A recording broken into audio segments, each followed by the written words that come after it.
we doing today? We've got this beautiful Waltham wind indicator pocket watch. 21 jewels, gorgeous pocket watch. This has got a case that's a flip-up case. So you have to take the crystal off the top and then flip it up. As I saw there, I tried to pull out the lever set mechanism, but nothing was going on. So big problem with the crown and stem, I think. So take off those hands very carefully and put them aside, and then take off the seconds hand and the wind indicator. Funny, the word wind and wind are spelt exactly the same, but I figured it wasn't a wind indicator unless there's a lot of wind when you're using your pocket watch. So I took that apart and then realized that this one didn't really come up. So grabbed that with Rodico, which is great for that.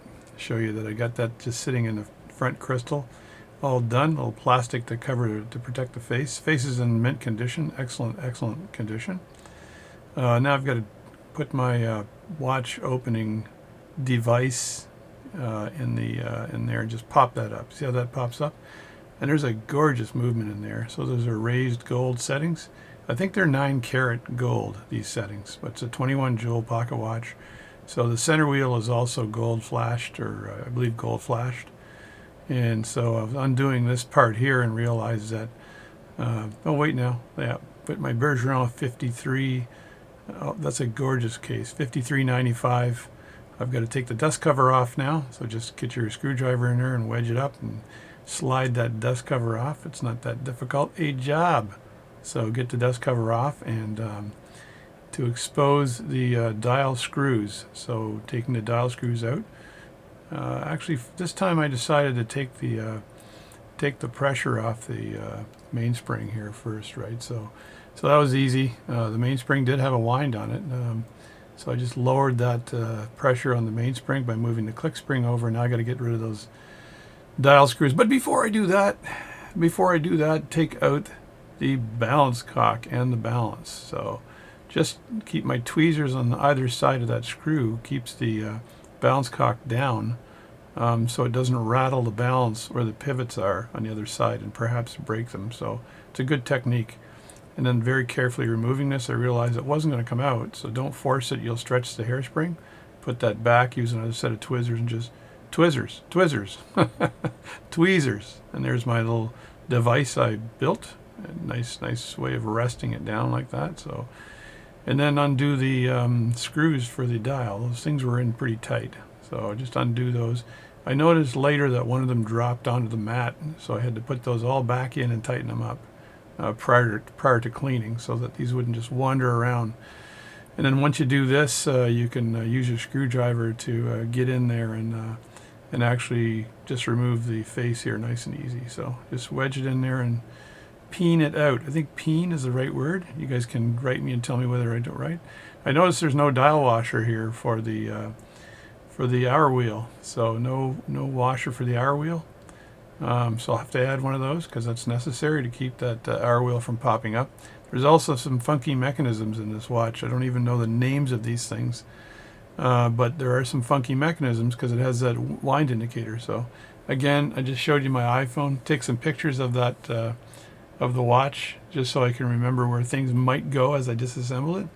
There's my Predator versus Aliens cannon pinion grabbing device. So get that out of the way, and and then I'm ready to work on the back side of this watch, the lower half as they call it, which is where most of your work is done. It's not the other side, which is the upper half. So I decided to take out the ratchet wheel and some other wheels, the crown wheel and a ratchet wheel. First, just get that out of the way. There's the top of the mainspring.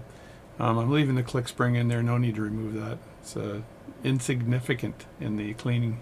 So take that out. This actually turned counterclockwise, so I very carefully turn it, and if it doesn't go that way, I try it clockwise. But it was counterclockwise, which is nice. I keep my screws batched together. And now I could remove that plate, or the bridge. I think it's a bridge if it's got 2 screws, a plate if it's got more than 2 screws, like 3 screws. I'll have to call somebody. So I put that dial screw back in and tighten it so I don't lose that later on. And there we go. So get that done, I tell you, done.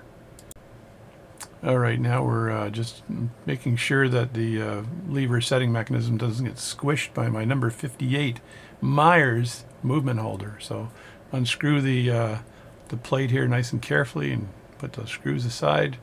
Remember to put pressure down on those screws so they don't slip and mar your plate, or mar the upper plate, or bridge if you want to call it that. I think it's a bridge if there's two screws though. So then I wedge that out, move it out, and I noticed that I could not.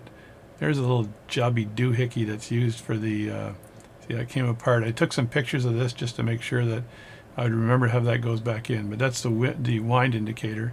And there's some gearing in there that some crazy engineer invented. And I guess it was probably a Friday afternoon when he thought that one up.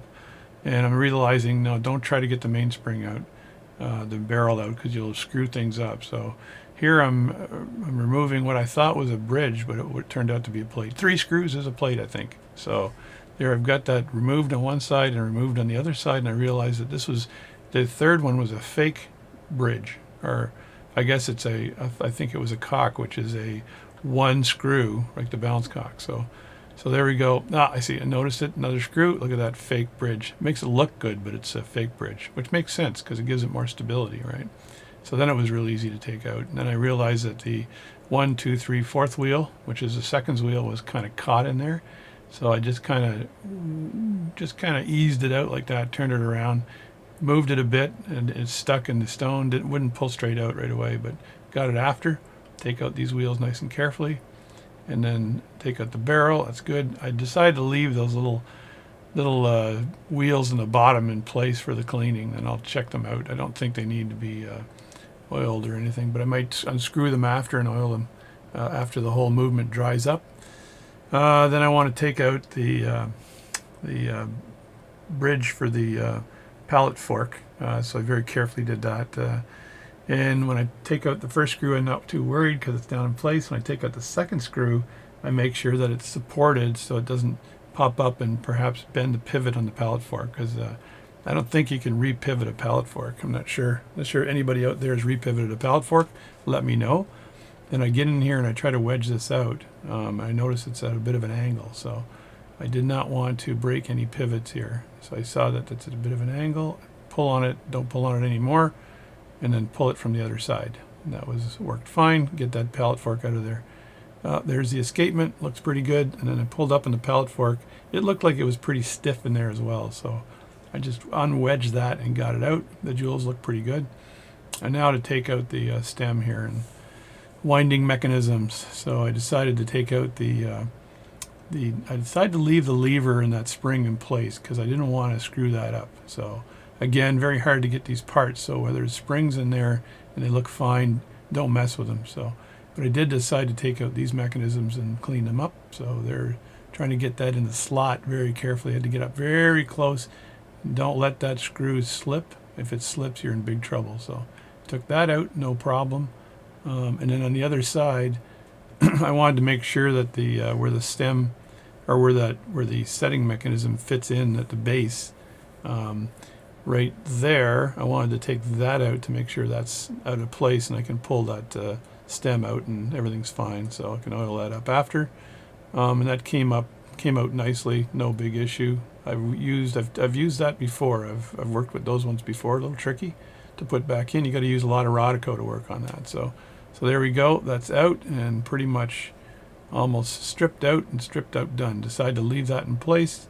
Did not want to deal with screwing that up in any manner, period. So here I'm just examining the movement here, making sure everything's fine. And there's a picture of everything just sitting there nicely. All right, here we go. Here's the whole movement disassembled, and the balance cock is with the balance in my nice little area there. So I decided to slow the video down a bit so I could chat about this for a second. So there it is, all disassembled, ready to put in the baskets for cleaning. And there's that gorgeous face. I keep that face together with the upper part there, the crystal, so which is all good. So now I realized that the main problem with this watch was the case. So the stem had broken. So this is typical for a swing out case where people don't pull the crown out all the way. They pull it out part way and not all the way, and then the stem gets stuck into the movement and snaps off.